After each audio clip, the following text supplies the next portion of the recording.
Hanya gara-gara rokok, anak tega bacok ayah kandung hingga tewas di Desa Pucangsari, Pasuruan. Peristiwa anak bunuh ayah terjadi di Pasuruan, Jawa Timur. Gara-garanya sangat sepele, yaitu rokok.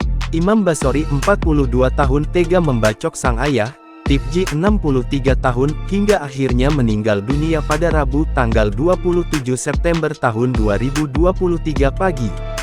Tipji yang warga Desa Pucangsari, Kecamatan Purwosari, Kabupaten Pasuruan sampai tewas bahkan dalam kondisi terluka parah. Kapolsek Purwosari AKP Hudi Supriyanto menjelaskan, peristiwa anak bunuh ayah ini terjadi pada saat Tipji sedang makan di rumahnya.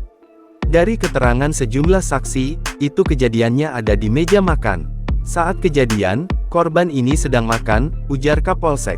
Kemudian tiba-tiba Imam datang dan langsung mengambil rokok Tipji di meja makan. Saat itu Tipji mengingatkan pada Imam agar tak menghabiskan rokoknya. Mendengar ucapan sang ayah, Imam justru tersinggung dan tidak terima. Dugaan kami, pelaku ini tersinggung dengan ucapan korban. Pelaku pun langsung ke ruang tengah mengambil celurit dan menyerang korban, jelasnya. Imam langsung mengambil celurit dan membacok Tipji. Korban sempat berlari menyelamatkan diri dan mencari pertolongan. Sayangnya, luka yang dialaminya cukup parah, sehingga mengembuskan nafas terakhir. Mengenai dugaan bahwa pelaku mengalami kelainan jiwa, Kapolsek mengaku belum mengetahuinya. Untuk memastikannya, perlu ada pemeriksaan intensif dari tim medis.